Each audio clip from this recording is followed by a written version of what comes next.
नमस्कार, India voice देख रहे हैं आप और मैं हूं आपके साथ आदित्य सिंह। स्वागत है आपका हमारे खास बुलेटिन हरियाणा पंजाब में, जहां हम बात करते हैं हरियाणा और पंजाब की तमाम बड़ी खबरों के बारे में। तो बुलेटिन की शुरुआत करेंगे और सबसे पहले बात करेंगे कि हरियाणा के कैथल में अतिरिक्त अनाज मंडी में एक पेड़ मां के नाम अभियान के तहत राज्य स्तरीय कार्यक्रम आयोजित किया गया। इस कार्यक्रम में प्रदेश के मुख्यमंत्री नायब सिंह सैनी मुख्य अतिथि के रूप में मौजूद रहे और इस अभियान के तहत पूरे जिले में लगभग 2.5 लाख पौधे रोपने का लक्ष्य रखा गया। इस दौरान सीएम नायब सिंह सैनी ने मंच से क्या कुछ कहा, आइए आपको सुनाते हैं। हमारी सरकार ने निरंतर पिछले 10 वर्षों के अंदर लोगों के जीवन को सरल और सुगम करने का काम किया है। जब हम देखते हैं हरियाणा प्रदेश के अंदर हमारी सरकार ने पिछले 10 वर्षों के अंदर 50,000 मकान बना करके उनकी चाबियां सौंपने का काम ये हमारी सरकार ने किया है। 15,000 मकान अभी पाइपलाइन के अंदर है, उनका निर्माण हो रहा है। जल्दी ही वो मकान भी बना करके देने का काम हमारी सरकार करेगी। और आदरणीय प्रधानमंत्री जी ने ये संकल्प लिया है कि एक भी सर वो बिना छत के ना रहे, उसके सर के ऊपर छत दे मकान बना करके देने का कार्य ये हमारी सरकार निरंतर कर रही है और आगे भी इसको बढ़ाने का काम करेगी। भाइयों बहनों, मैं आज आप लोगों के बीच में हमारी सरकार ने एक ये भी निर्णय लिया है कि हरियाणा प्रदेश के ऐसे 23 लाख परिवार और 84 लाख लोग, ये निर्णय लिया गया है कि जिनकी आय 1 लाख रुपए से कम है, क्योंकि उस व्यक्ति को बाजार में कहीं दवाई लेने के लिए जाना है, कहीं हॉस्पिटल में चेक कराने के लिए जाना है, बाजार में सामान लेने के लिए जाना है, या उसने कहीं अपनी रिश्तेदारी के किसी फंक्शन में शामिल होने के लिए जाना है, उसको हमने एक हैप्पी कार्ड दिया है और हैप्पी कार्ड के माध्यम से 1000 किलोमीटर तक 1 साल में फ्री में हरियाणा रोडवेज की वो यात्रा कर पाएगा। उसको ये सुविधा देने का काम ये हमारी सरकार ने किया है। भाइयों बहनों, मैं आज आप लोगों के बीच में कि हमारी सरकार ने एक और निर्णय लिया है कि जिन हमारे भाइयों के 2 किलोवाट के कनेक्शन है और जिनकी इनकम 1,80,000 रुपए से कम है, ऐसे लोगों का हमने बिल का सरचार्ज पिछले दिनों माफ करने का कार्य किया है। जितने यूनिट खर्च करेगा उतना ही बिल आएगा, बाकी उसका कोई बिल नहीं आएगा। अगर वो 1 महीने के लिए कहीं बाहर घूमने के लिए जाता है तो उसका 1 भी यूनिट खर्च नहीं होता, तो बिजली का बिल 0 आएगा, उसका कोई चार्ज उसके ऊपर नहीं लगेगा। भाइयों, यह हमारी सरकार ने निर्णय किया है। मुझे खुशी है बताते हुए हमारी सरकार ने पिछले दिनों ये भी निर्णय किया है कि जो हमारे श्रम विभाग के जो श्रमिक थे उनकी बेटियों की शादी के लिए जो कन्यादान की राशि थी या उनके टूल की राशि थी, हमने पिछले दिनों ये कार्यक्रम करके 80 करोड़ रुपया उनके खाते के अंदर डालने का काम किया है। कि हमारी सरकार ने पिछले दिनों एक रोड मैप तय करके हरियाणा प्रदेश के अंदर हर 20 किलोमीटर के ऊपर एक राजकीय कन्या विद्यालय खोलने का काम भी हमारी सरकार ने किया है। मुझे ये खुशी है कि आज बेटियों को 20 किलोमीटर से ज्यादा दूरी पर पढ़ने के लिए नहीं जाना पड़ता। 20 किलोमीटर की परिधि में ही उनको अच्छा कॉलेज पढ़ने के लिए मिलता है। ये भी कार्य हमारी सरकार ने किया है। हमारी सरकार ने यह भी निर्णय किया है कि जिन हमारे भाइयों की इनकम 1,80,000 रुपए है, उनकी बेटियों को हमने पोस्ट ग्रेजुएट तक उनको फ्री में शिक्षा देने का काम भी ये हमारी सरकार ने किया है। भाइयों, मैं आज आप लोगों के बीच में ये भी बताना चाहता हूं कि हमारी सरकार ने अभी पिछले दिनों आदरणीय प्रधानमंत्री नरेंद्र मोदी जी ने 22 जनवरी को अयोध्या के अंदर एक संकल्प लिया था कि हमारे जो गरीब परिवार हैं जिनकी इनकम 1,80,000 रुपए है, उनकी छतों के ऊपर 2 किलोवाट का सोलर पैनल लगाने का काम करेंगे। और अभी इसी कार्यक्रम के बाद मेरा वो कार्यक्रम है जिसका आज से वो छतों के ऊपर सोलर पैनल लगने शुरू हो जाएंगे। उसका भी मैं अभी यहीं कैथल से शुभारंभ करने वाला हूं। और उसके अंदर आदरणीय प्रधानमंत्री जी ने कहा है कि उसके ऊपर 1,10,000 रुपए का खर्चा आता है। 60,000 रुपया नरेंद्र मोदी जी केंद्र की सरकार देगी और 50,000 रुपया हमारी सरकार देगी। बेनिफिशियरी को एक भी पैसा नहीं लगेगा। उसकी छत के ऊपर 2 किलोवाट का सोलर पैनल लग जाएगा और जब ये सोलर पैनल लगेगा तो उसका बिजली का बिल 0 हो जाएगा। और भाइयों बहनों, मैं आपको बताना चाहता हूं कि हमारी सरकार ने पिछले दिनों जो हमारे गरीब परिवार के लोग थे, कांग्रेस ने तो उनको लॉलीपॉप देने का काम किया था, ना उनको कागज दिए ना उनको कब्जा दिया, वो घूमते रहते थे। हमने पिछले दिनों गरीब लोगों के लिए सोनीपत के अंदर एक कार्यक्रम किया और कार्यक्रम करके हमने उनको कागज भी देने का काम किया, 100 गज के प्लाट का, और कब्जा भी देने का काम किया है। चलिए आगे बढ़ते हैं और बात करेंगे कि पंजाब के मुख्यमंत्री भगवंत मान ने इस शुक्रवार आम आदमी पार्टी के वरिष्ठ नेता और दिल्ली के पूर्व उप मुख्यमंत्री मनीष सिसोदिया से मुलाकात की। यह पिछले हफ्ते सुप्रीम कोर्ट द्वारा सिसोदिया को जमानत मिलने के बाद उनकी पहली मुलाकात है। आपको बता दें, सिसोदिया को आबकारी नीति मामले में पिछले साल 26 फरवरी को गिरफ्तार किया गया था और 9 अगस्त को सर्वोच्च न्यायालय यानी कि सुप्रीम कोर्ट ने उन्हें जमानत दे दी। इस दौरान सीएम मान ने एक प्रेस कॉन्फ्रेंस की और कहा कि आज मैंने उस नेता और उस व्यक्ति से मुलाकात की जिसने शिक्षा में क्रांति लाई। वो सत्तावाद के बंधनों को तोड़ते हुए 1.5 साल बाद जेल से बाहर आए। जब उनके खिलाफ कुछ नहीं मिला तो हमें अदालत से न्याय मिला। इस दौरान पंजाब के सीएम भगवंत मान ने और क्या कुछ कहा, आइए आपको सुनाते हैं। अरविंद केजरीवाल जी का जन्मदिन भी है, तो सुनीता केजरीवाल जी को भी मिला और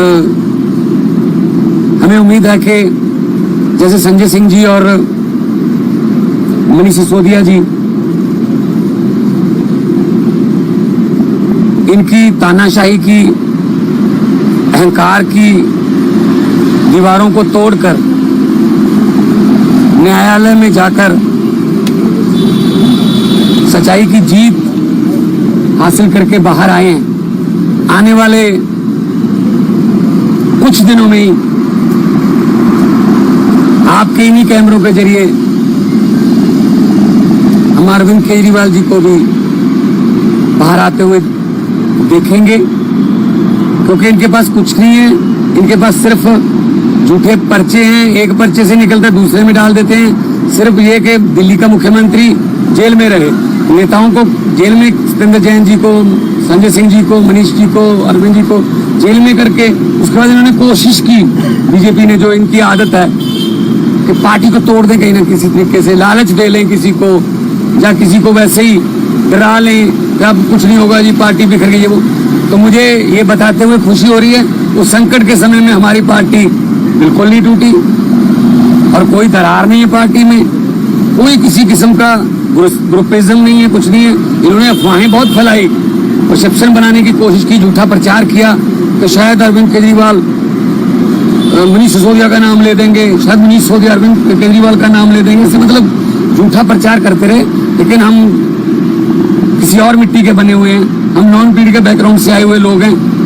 हमारे वो टांगे खींचने वाला कल्चर, या एक दूसरे को नीचे दिखाने वाला कल्चर नहीं है। हम वो पत्ते नहीं जो शाख से टूटकर गिर जाएंगे।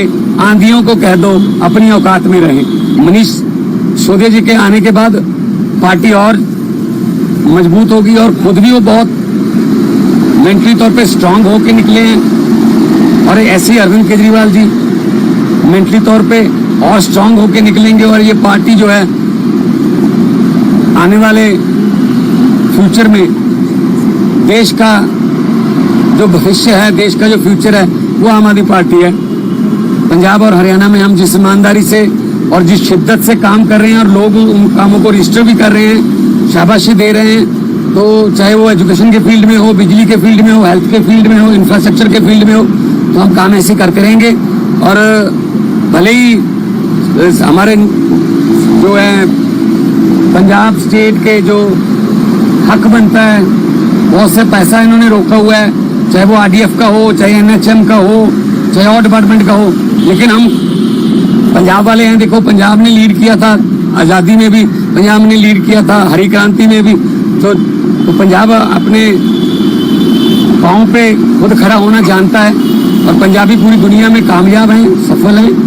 तो ये हमारे पैसे रोक के ये शायद ये जताना चाहते हैं कि पंजाब सरकार झुक जाएगी। हम कोई भीख थोड़ी मांग रहे हैं, हम अपना हक मांग रहे हैं। देखो, हम नेशनल पार्टी है, हम हर एक चुनाव लड़ेंगे, चाहे वो गांव पंचायत का हो, चाहे ब्लॉक समिति का हो, जिला परिषद का हो, नगर निगम का हो, कॉरपोरेशन का हो, एमसीडी हो, तो हर चुनाव लड़ेंगे। और आज इलेक्शन कमीशन की प्रेस कॉन्फ्रेंस है, कोई भी तारीख डिक्लेयर होती है तो हम लड़ेंगे। और शायद पंजाब के 4 बाई इलेक्शन भी हैं, तो शायद उनकी भी तारीख साथ में आ जाए। तो हम हर अपना एक कार्यकर्ता हमारा जोश में है। और पार्टी के पंजाब के 2.5 साल और यहाँ के 8.5 साल के काम, हम स्कूलों की, अस्पतालों की बातें करते हैं, हम धर्म की या समाज को बांटने वाली नफरत की राजनीति बिल्कुल इकट्ठे हैं जी। और अहंकार जो था वो 2024 के इलेक्शन में टूटा है। अब वो वाली बात नहीं रही जिस तरीके से पहले काम करते थे कि हम तो शायद खुदा हो गए, हम तो भगवान बन गए, जो मुंह से बोलते हैं वो कानून होता है। वो वाली बात नहीं है, लोकतंत्र ने सिखा दिया। तो जितना लोकतंत्र में सीखते रहेंगे अच्छे रहेंगे। वरना आपको पता ही है, देखा है आपने सबने कि ब्रेकफास्ट ढाका के प्राइम मिनिस्टर हाउस में था, लंच भी रखा हुआ था, 100 बंदे ने मिलना था, लेकिन वो लंच वहां के प्रधानमंत्री को नसीब नहीं हुआ। जनता लंच करके गई है उनके घर पे। पब्लिक है जी, तो पब्लिक है, जब चाहे पब्लिक आदमी अर्श पर, जब पब्लिक चाहे आदमी फर्श पर। इंडिया वॉइस पर खबरों का सिलसिला लगातार जारी रहेगा, लेकिन फिलहाल वक्त हो चला है एक छोटे से ब्रेक का। जल्द लौटते हैं। तो ब्रेक के बाद एक बार फिर स्वागत है आप सभी का। बुलेटिन में आगे बढ़ते हुए बात करेंगे कि हरियाणा में चुनावों के तारीखों की घोषणा होने पर पूर्व गृह एवं स्वास्थ्य मंत्री अनिल विज ने कहा कि हमारे कार्यकर्ता पूरी तरीके से तैयार हैं और चुनाव की सभी तैयारियां हमने पूरी कर ली है। वहीं आम आदमी पार्टी द्वारा ताबड़तोड़ रैलियां करने को लेकर विज ने कहा कि लोकतंत्र में सभी पार्टियों को अपनी तैयारियों करने का अधिकार है। देखिए, इसके लिए एक समिति भी बन चुकी है पूर्व राष्ट्रपति की अध्यक्षता में, और उन्होंने अपनी रिपोर्ट भी दे दी हुई है। और ये होना चाहिए, क्योंकि इसमें बहुत एनर्जी और बहुत पैसा इसमें खर्च होता है और बहुत सारा विकास के काम रुकते हैं। कोई महीना ऐसा नहीं जाता जिस दिन कहीं ना कहीं चुनाव ना हो रहे हों और आचार संहिता ना लगती हों। कभी किसी प्रदेश में लोकसभा का कोई उपचुनाव हो जाता है, कभी राज्यसभा का चुनाव हो जाता है, कभी विधानसभा का चुनाव हो जाता है, कभी पंचायतों के चुनाव हो जाते हैं, कभी नगर परिषद नगर पालिका के चुनाव हो जाते हैं, तो काम रुकता है। इसके लिए एक नीति बननी चाहिए। देश को आगे बढ़ाना है, देश की अगर तरक्की करनी है, अगर काम चलते रहने देना है, अगर किसी स्कूल में 12 महीने में से 11 महीने छुट्टी रहेगी तो बच्चे कैसे आगे बढ़ेंगे? आप मुझे बताइए। अगर छुट्टी रहेगी तो बच्चे कैसे पढ़ेंगे, कैसे सिलेबस पूरा होगा? तो इसके बारे में सोच बनी है और कमेटी ने अपनी रिपोर्ट दी है। अब मुझे उम्मीद है कि विचार करके सभी पार्टियां अपना केवल विरोध करने का करैक्टर छोड़कर काम करने का करैक्टर अपना कर अगर इस पर विचार करेंगी तो एक मत बन जाएगा और इसको अपना लेंगे। देखिए,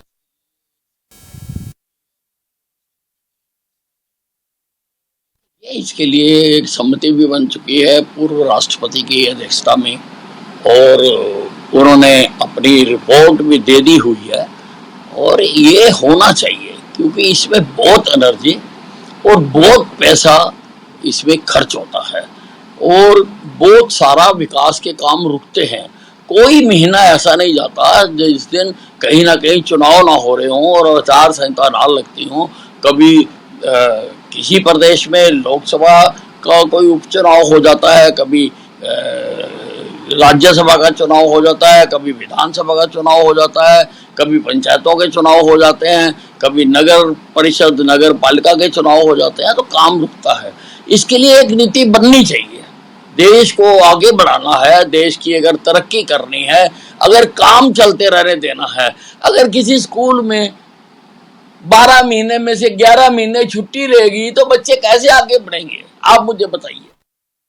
तो वहीं आगे बढ़ते हुए बात करेंगे कि हरियाणा में विधानसभा चुनावों की तारीखों का ऐलान हो चुका है, जिसके बाद से पूरे प्रदेश के तमाम राजनेता अपने राजनीतिक बयान दे रहे हैं। इसी कड़ी में रोहतक से कांग्रेस सांसद दीपेंद्र हुड्डा ने भी तारीखों के ऐलान के बाद अपना बयान दिया और कहा कि तारीखों के ऐलान के बाद हरियाणा वासियों के चेहरे पर मुस्कान देखने लायक है। जनता अब भाजपा का सफाया करेगी। इसके साथ ही प्रदेश के सीएम नायब सिंह सैनी पर निशाना साधते हुए कहा कि समय से पहले तारीखों की घोषणा ने उनके उम्मीदों पर पानी फेर दिया।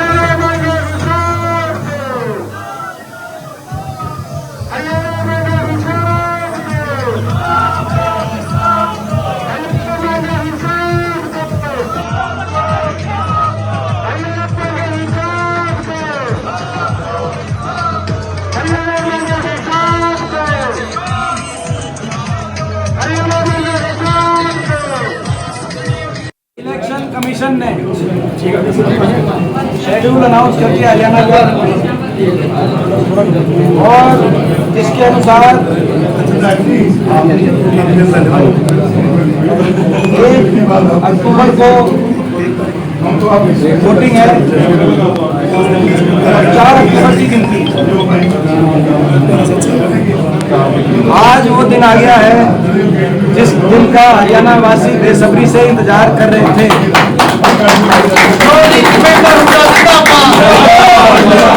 आज ये इलेक्शन कमीशन की प्रेस कॉन्फ्रेंस सुनने के बाद, हरियाणा के चुनाव के डिक्लेरेशन के बाद हरियाणा वासी के चेहरे पे एक नई किस्म की मुस्कान और चमक आज आप देखेंगे कल से।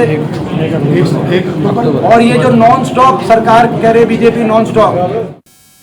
तो वहीं हरियाणा में विधानसभा चुनावों की तारीखों के ऐलान के बाद सभी पार्टियां अपनी चुनावी कसरत में लगी हुई हैं। इसी कड़ी में हरियाणा यूथ कांग्रेस के प्रदेश सचिव सूर्य प्रताप सिंह राठौड़ ने आज एक प्रेस कॉन्फ्रेंस आयोजित कर हेलो भाई साहब मुहिम को लॉन्च किया।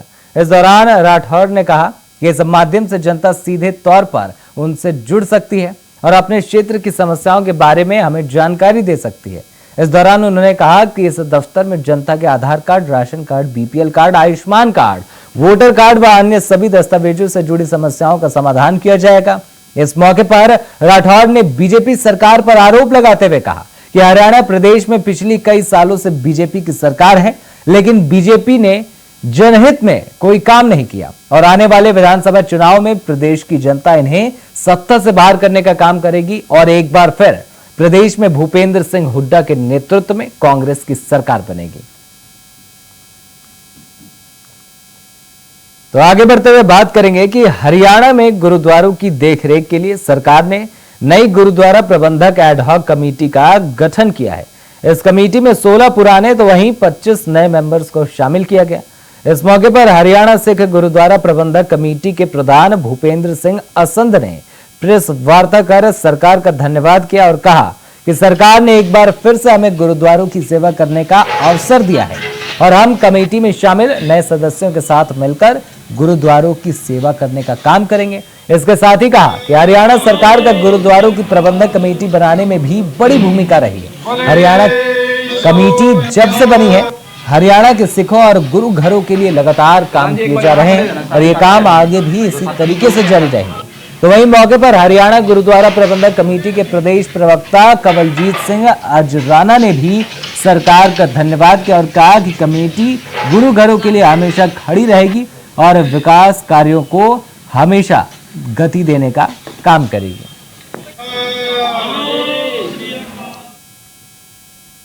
तो आगे बढ़ते हुए रुख करेंगे सिरसा का, जहां उपमंडल कार्यालय में समाधान शिविर का आयोजन किया गया। इस दौरान तहसीलदार शुभम शर्मा ने आम जन की समस्याएं सुनी और अधिकारियों को तत्परता से समस्याओं के निवारण के दिशा निर्देश भी दिए। इस दौरान तहसीलदार ने बताया कि अब तक 500 से ज्यादा लोगों की परिवेदनाएं यानी कि समस्याएं सुनी जा चुकी हैं, जिनमें से 400 से अधिक समस्याओं का निस्तारण भी करवाया जा चुका है। इस मौके पर अलग अलग विभागों के अधिकारी व कार्मिक भी मौजूद रहे।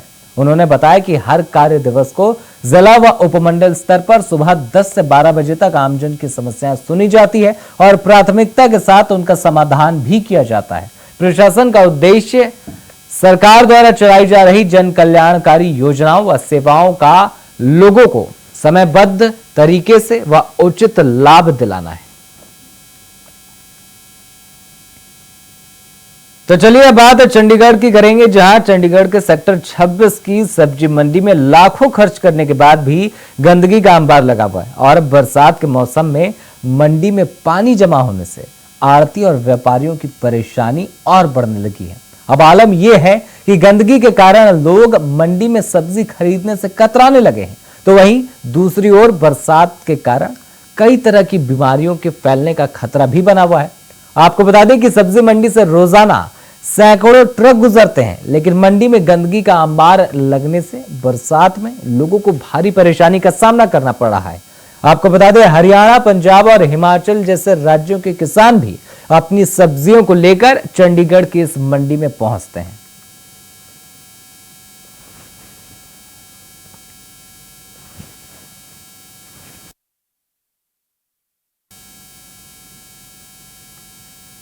तो आगे बढ़ते हुए बात करेंगे कि पंजाब पुलिस लगातार नशा मुक्ति के लिए तरह तरह के अभियान चलाते रहती है और अक्सर नशे के सौदागर पुलिस की गिरफ्त में आ जाते हैं। ताजा मामला सिटी बलाचौर से सामने आया है, जहां पुलिस ने नशे की खेप के साथ 2 आरोपियों को गिरफ्तार किया।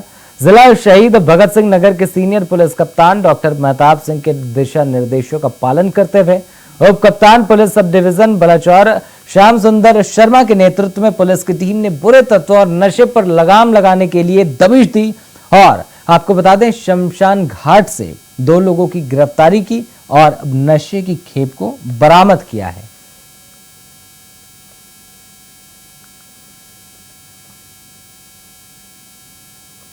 तो फिलहाल हमारे खास बुलेटिन हरियाणा पंजाब में इतना ही। देश और दुनिया की तमाम बड़ी खबरों को देखने के लिए देखते रहे इंडिया वॉइस। धन्यवाद।